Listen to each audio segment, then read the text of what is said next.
네, 디지털의 초석이 되는 데이터와 관련된 모든 것, 김승주 교수와 함께하는 데이터리한 시간입니다. 김승주 교수님 모시겠습니다. 안녕하십니까? 네, 안녕하십니까.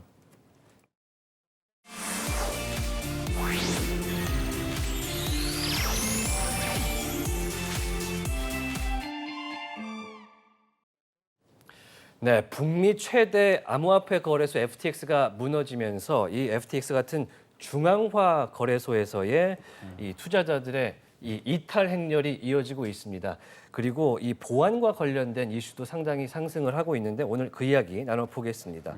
이제 먼저 본격적으로 들어가기 전에 워낙에 이제 김승주 교수님께서도 그 블록체인 관련된 말씀을 많이 하시다 보니 FTX 사태 물어보시는 분들 많을 것 같아요. 어떻게 보고 계십니까?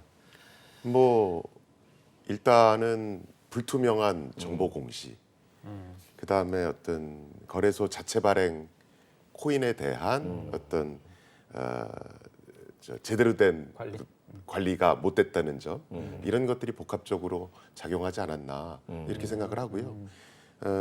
사실은 저는 많은 분들이 어떤 코인을 과연 골라야 됩니까? 네. 이런 질문을 해주실 때가 있어요. 네. 가장 궁금한 질문이죠. 그렇죠. 네. 그런데 저는 이제 코인을 보면 이건 정말 아주 신기한 기술을 썼는데 네. 이건 정말 대단한 기술을 개발했는데 이렇게 기술 베이스의 코인도 있고 네.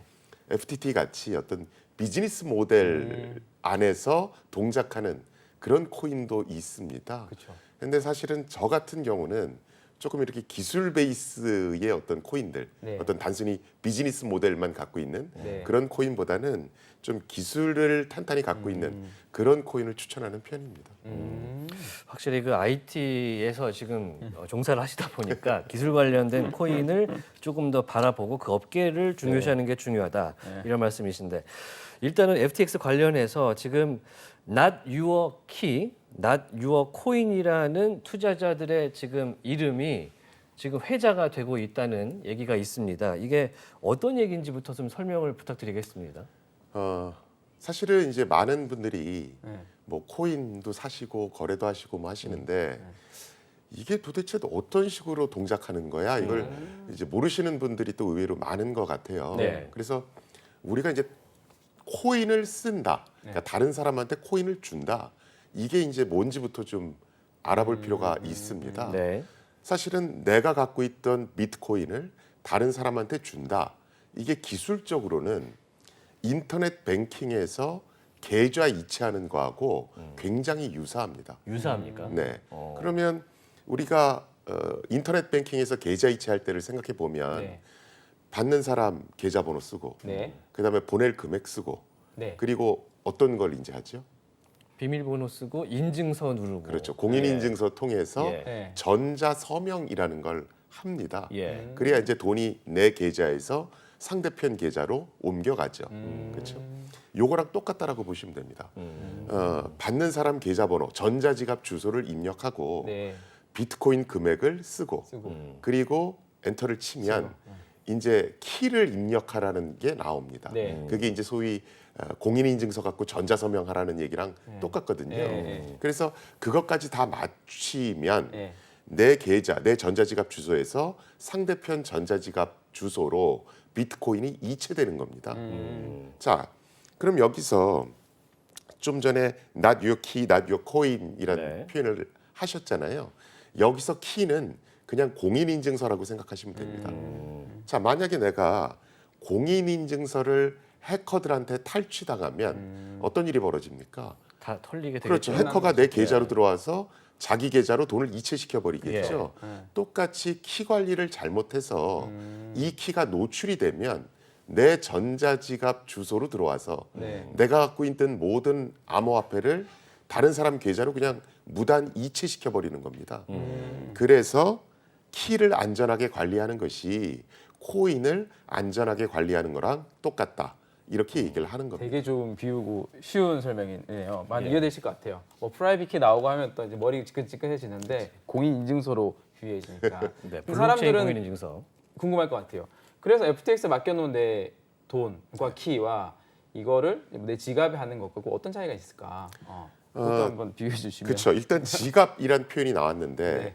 지금 뭐 우리가 암호화폐 지갑 또는 전자지갑 이런 표현을 많이 쓰는데 지갑 이러니까 거기 돈이 들어있다라고 생각을 하세요. 그쵸, 그쵸. 그런데 뭐 암호화폐라는 게 눈으로 보이는 게 아니니까 네네. 사실은 그걸 담아놓을 지갑이 필요한 건 아니죠. 그렇죠. 우리가 말하는 전자지갑, 암호화폐 지갑은 아까 제가 공인인증서 말씀을 드렸잖아요. 네.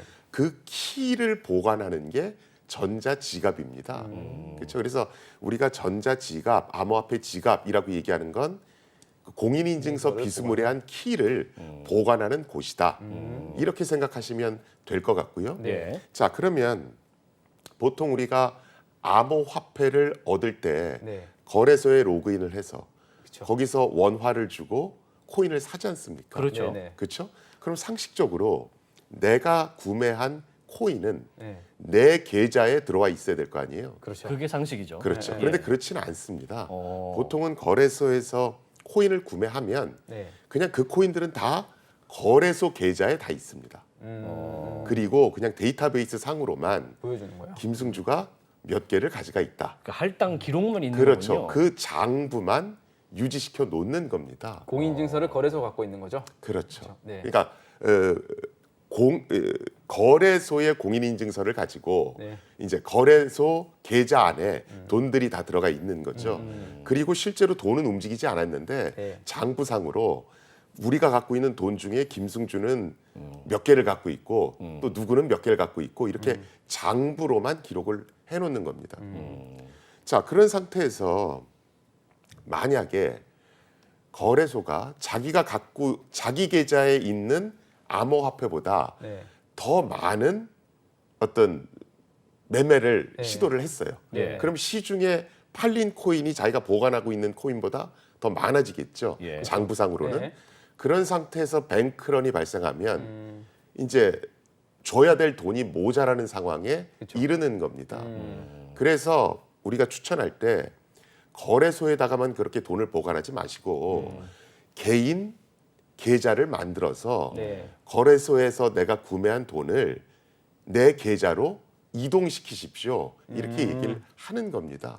그래서 지금 이번에 FTX 사태가 나오면서 계속 얘기하는 것이 개인 계좌를 만들고 네. 그리고 거래소에서 내가 구매한 돈을 내 개인 계좌로 옮겨라. 즉 거래소 계좌에서 내 개인 계좌로 옮기라고 자꾸 얘기를 하는 겁니다. 그러니까 정리를 좀 해보자면 거래소에서 내가 사고 팔고 보관하고 있는 그 지갑 주소가 사실은 내 것이 아니기 때문에 그렇죠. 매매가 끝나고 나면 그 나머지 것들을 반드시 내가 따로 갖고 있는 지갑으로 옮겨라. 그렇죠. 개인 지갑 주소로 옮기는 거죠. 개인 지갑 주소로 옮겨라. 근데 그게 이렇게 이제 귀찮고 불편하니까 예. 거래소에 두는데 이렇게 사건들이 터지고 나면 귀찮고 불편하다가 자산이 없어질 수도 있으니까 이제 사게 되는 것 같고. 사실은 두 가지 문제가 네. 있는데 네. 하나는 거래소 계좌에서 내 계좌로 출금을 해서 옮기면 예. 이게 수수료가 발생합니다. 그렇죠. 이제 그게 일단 좀 문제가 있고 예. 사실은 거래소에서 코인을 사시는 분들은 단타 매수 매도를 하시는 분들이 되게 많거든요. 그렇죠.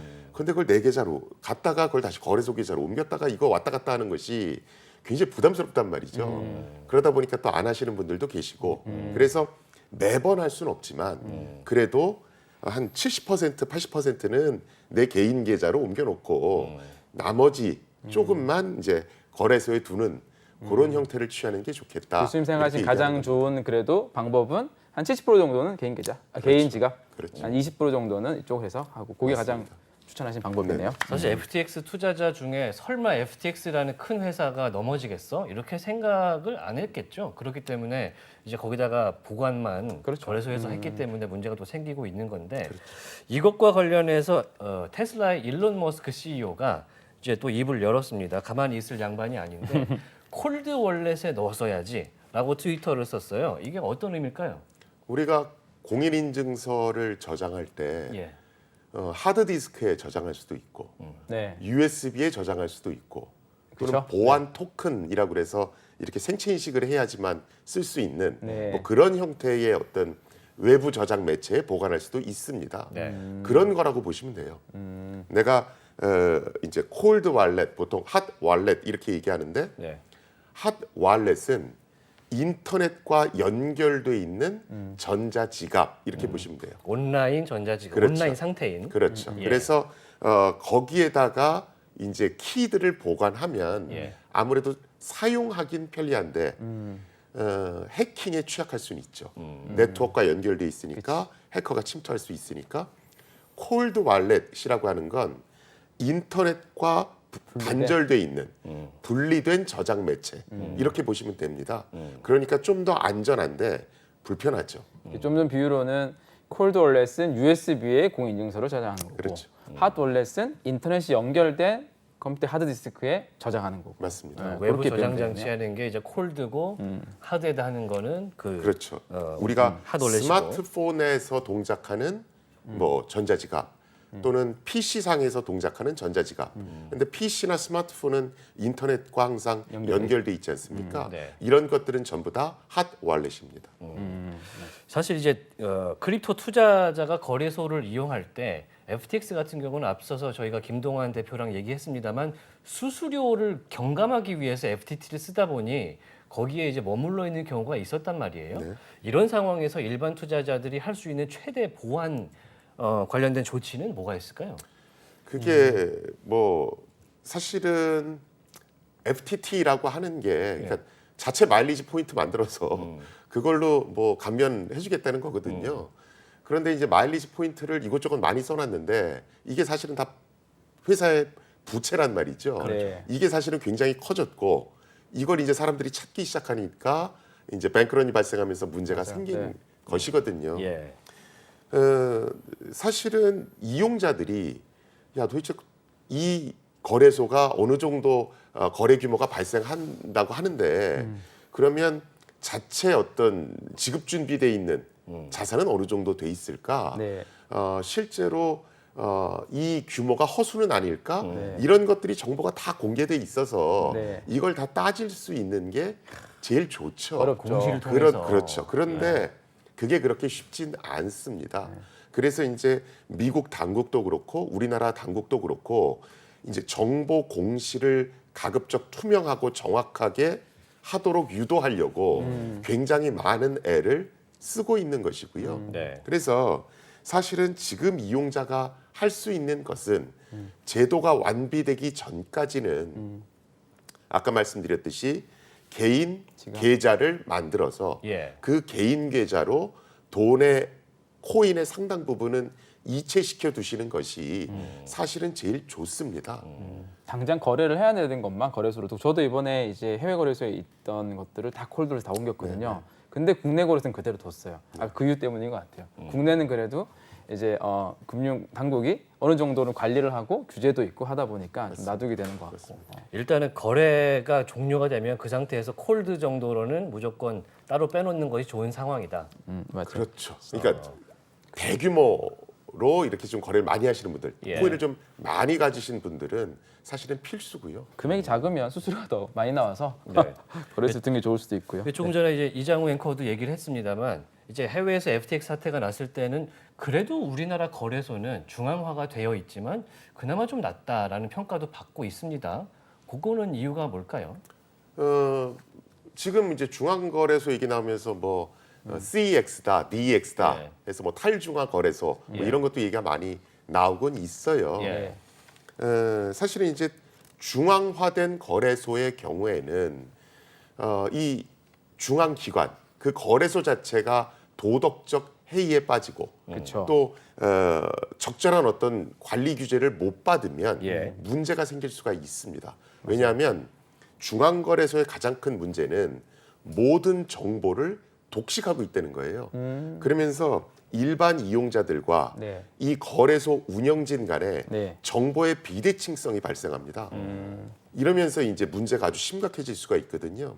사실은 이번에 FTX 같은 경우도 근본 문제는 정보의 비대칭성에서 발생하는 거죠. 거래소의 운영진들은 그 내부 사정을 너무도 잘 알고 있어요. 네. 그런데 밖에서 그 거래소를 이용하시는 분들은 제한적인 정보를 갖고 있는 거거든요. 그런데 앞에서도 얘기했지만 코인데스크라는 언론사가 어떤 문건을 터뜨렸고 네. 그러면서 내부자들만 알던 정보가 외부로 나온 거죠. 그러면서 시장이 요동치고 그러면서 이제 뱅크런이 발생하는 거거든요. 네. 그래서 중앙거래소의 가장 큰 문제는 이런 정보의 비대칭성에 있는 겁니다.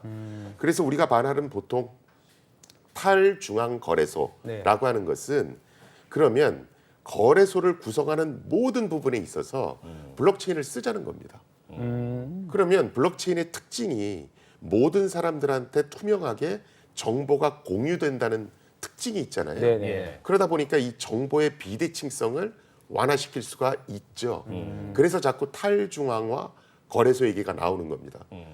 그래서 이번에 보니까 비중이 많이 올라갔더라고요. 11월 1일 날 사건 터지기 전에 탈중앙 거래소 비중이 7% 중앙화 거래소 비해서 네네. 이번 사건 터지고 35%까지 그 많이 많이 넘어가더라고요. 중앙화 거래소 이용자들이 그렇죠. 탈중앙 거래소로. 네. 그런데 이제 문제는 모든 것들을 블록체인을 이용해서 탈중앙화 시킨다. 이러면 이제 문제가 발생하기 시작합니다. 속도가 느려져요. 우리가 블록체인의 가장 큰 문제가 속도가 느리다는 거거든요. 그렇죠. 그런데 거래소 이용자들의 상당수는 초단타 매수매도 하시는 분들이 많습니다. 그렇죠. 그런데 모든 걸 블록체인으로 만들면 속도가 느려지기 때문에 이걸 충족시켜 줄 수가 없습니다. 네. 스캘핑이 안 되겠군요. 그렇죠. 그래서 사실은 지금 탈중앙화 거래소라고 얘기하는 많은 거래소들이 아주 일부만 탈중앙화 시켜 놓는 겁니다. 이런 주요 기능만 우리가 블록체인을 이용해서 탈중앙화 시켜 놓자. 또 나머지들은 사실은 그냥 중앙거래소처럼 동작하는 그런 경우가 많거든요. 그래서 엄밀히 말하면 지금 말하고 있는 탈중앙화 거래소는 이제 하이브리드 형태라는 게 더 정확한 표현이겠죠. 맞아요. 네. 일개 그러네요. 중앙화된 거래소에서 이제 그것도 아주 큰 거래소가 문제가 발생하다 보니까 이제 피난처로 덱스 이 탈중앙화 거래소로 가고 있는데 이것조차 사실 문제가 좀 있는 상황이고. 그러니까 완벽한 탈중앙화로 가려면 아직은 여러 기술적 장벽들이 있습니다. 그래서 저는 뭐 지금 탈중앙화 거래소는 완벽하지가 않으니까 쓰지 마십시오 이런 게 아니고요. 분명히 우리는 탈중앙화 거래소를 향해서 가야 됩니다. 왜냐하면 사토시 나카모토가 비트코인을 만든 것은 예. 금융기관을 견제하겠다는 어떤 이런 목적이 있거든요. 네. 그렇죠. 그런데 이 중앙화 거래소라고 하는 건 또 일종의 금융기관이란 말이죠. 네. 그러다 보니까 사토시 나카모토의 철학과는 좀 위배되는 것이 있죠. 그래서 탈중앙화 거래소를 향해서 가는 건 분명히 옳습니다. 그런데 지금까지는 아직은 기술적 장벽 때문에 하이브리드 형태의 거래소가 많으니까 그건 인지하신 상태에서 이용을 하셔야 된다는 겁니다. 전 중앙화 거래소와 탈중앙화 거래소는 앞으로 그냥 명확히 자기 역할이 명확히 구분될 것 같은데 중앙화 거래소들은 이제 우리 원화, 피앗머니라고 한 돈과 암호화폐를 교환하기 위한 가장 그 마지막 접점이고 탈중앙화 거래소에 우리가 원화를 넣을 수는 없잖아요. 네. 여기는 크립토 또 크립토로 계속 교환이 일어나는 곳, 역할이 좀 다른 거죠. 근데 규제는 결국 이 중앙화 거래소, 우리 원화랑 이제 암호화폐 교환된 요 지점에 규제가 다 집중되는 형태여야지 좀 안정적인 구조. 아무래도 되지 그렇게 않을까. 되겠죠. 네. 그러면은 이제 덱스 말고도 지금 이 FTX 사태를 등에 업고 상당히 지금 매출도 오르고 호황인 지금 산업군이 하나 있다고 합니다. 이제 그게 아까 저희가 얘기했던 콜드 월렛, 하드웨어 지갑 관련된 산업군인데 반사 이익을 지금 입고 한 주 동안만 매출이 300%가 오른 회사도 있다 그래요. 이게 개인 지갑을 쓰게 되면은 아까 말씀해 주셨지만 훨씬 더 안전하게 투자하거나 쓸 수 있습니까, 실제로? 그게 이제 공인 인증서를 이용해서 인터넷 뱅킹을 할 때 예. 안전하죠. 네. 안전한데 전제 조건이 있습니다. 잘 관리를 해야죠. 나만 알아야 되는 그렇죠. 거죠. 공인 인증서 자체를 잘 관리해야 예. 인터넷 뱅킹이 안전하게 잘 되는 거잖아요. 예. 예를 들어서 이제 암호화폐 지갑, 이 전자지갑을 한번 해보신 분들이면 아시겠지만 처음에 이제 지갑 프로그램을 설치해서 네. 이제 처음 딱 이제 개설할 때 네. 뭐 여러 가지 이제 이 단어들을 한 열 몇 개씩 보여줍니다. 네, 네. 그러면서 이 단어의 배열 순서는 꼭 본인만 잘 알고 계셔야 됩니다. 이걸 잃어버리시면 키를 되살릴 방법은 존재하지 않습니다. 이런 문구가 뜹니다. 그래서 개인 계좌로 코인을 옮기면 정말 안전합니다. 근데 전제 조건은 이런 지갑을 만들기 위한 여러 가지 비밀번호라든가 본인이 관리해야 할 몫이 분명히 있습니다. 지금 기본적으로 암호화폐 뭐 이런 것들은 익명성을 담보로 하잖아요. 그렇죠. 그래서 내가 어떤 비밀번호라든가 키를 분실하면 나는 뭐 주민등록증을 가져가면 다시 복구해주겠지 이런 게 안 됩니다. 그래서 개인이 계좌를 개설해서 개인의 어떤 콜드 월렛을 써서 키를 안전하게 관리하면 시큐리티 상으로는 분명히 올라간다. 하지만 본인의 과실. 관리 책무가 따른다. 비밀번호 찾아주고 이런 게 없기 때문에 본인이 잃어버리면 그러니까 그냥 우리가 보통 쓰는 거래소 같은 데는 이제 뭐 비밀번호 찾기, 회원 정보 이런 데 가면은 내가 알고 싶은 걸 알 수 있으나 내가 온전히 책임져야 되는 구조로 바뀌는 것이다. 그렇죠. 맞아요. 네. 조금 까다롭긴 하군요. 아니 그래서 복잡하게 생각하지 마시고 예. 공인인증서를 쓸 때 본인이 해야 되는 부분이 분명히 있죠. 그렇듯이 내가 내 개인 계좌를 개설해서 전자지갑을 쓸 때도 예. 내가 해야 될 부분은 반드시 존재한다. 예. 이걸 명심하시는 게 좋을 것 같습니다. 사실 뭐 여러 가지 뭐 이 보안을 높이기 위한 방안들이 있을 텐데 지금 가장 문제가 되는 게 이제 중앙화된 코인 거래소, 크립토 거래소에 대한 불신이잖아요. 그러면 이제 투자자들은 어떤 방법으로 이 투자금들을 운용해야 될까? 특히 보안을 높이면서 그 부분이 좀 중요할 것 같은데 만약에 어떤 조언을 하신다면 어떻게 하라고 하시겠어요?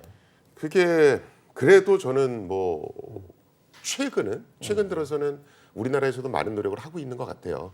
특히나 이제 그 특근법이 네. 사실은 큰 계기가 된 건 맞고, 네. 그리고 지금 이제 FTX 사고가 나고 나서 각 거래소가 우리가 갖고 있는 어떤 자산이 어느 정도 되는지 네. 공개하겠다. 뭐 필요하면 우리 전자지갑도 오픈할게. 뭐 이런 얘기들을 많이 하지 않습니까? 네. 뭐 이런 흐름은 전 좋은 것 같습니다. 네. 그래서 이용자분들도 저기는 1등 거래소래. 네. 저기는 뭐 이용자들이 많대. 이런 거래소가 마케팅하는 용어만 보지 마시고 네. 얘는 도대체 어떤 정보를 공시하고 있을까? 예. 얼마나 투명하게 운영되고 있나? 이런 것들을 좀 따져보시면 좋겠어요. 근데 보통 이제 우리가 거래소 이용하시는 분들은 아주 전문적으로 하시는 분들은 그런 걸 하시는데 일반 아마추어 분들은 이제 뭐 네이버나 다음에 들어가셔서 네. 거래소 추천 바람 뭐 이래서 이제 쓸려가시는 경우들이 있거든요. 네. 그런데 이런 마케팅 용어에만 혹해서 네. 아무런 정보도 알아보지 않은 채 네. 거래소를 선택하는 건 잘못된 거다. 아니, 일단 맞아요. 이번 FTX 건 때문에라도 이제 사람들이 이게 뭐 인기 좋고 뭐 이런데 거래소가 안전하다 이런 생각들 많이 없어졌을 것 같긴 해요. 그렇죠. 네. 그래서 그걸 반드시 명심하셨으면 좋겠고요. 즉 1등이라고 하는 것이 실제로 모든 게 다 안전한 것은 아니다. 이걸 반드시 아시고 확인하셔야 되고요. 그다음에 이제 두 번째는 뭐 반복해서 말씀드리지만 개인 계좌를 개설하고 개인 전자지갑도 만들어서 네. 내가 갖고 있는 코인 중에 상당 부분은 내 계좌로 옮겨놓겠다. 또 내가 그 내 계좌는 안전하게 잘 관리하겠다. 이런 어떤 마인드를 가지실 필요는 있을 것 같습니다. 그렇죠. 네.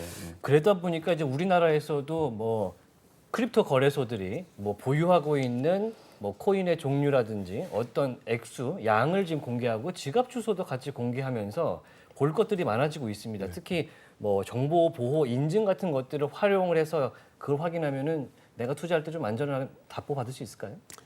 사실은 우리가 지금 특급법 같은 거 하면서 뭐 ISMS 인증이다 뭐 네. 이런 것들을 받으라고 하죠. 예. 그런데 이제 ISMS 인증은 예.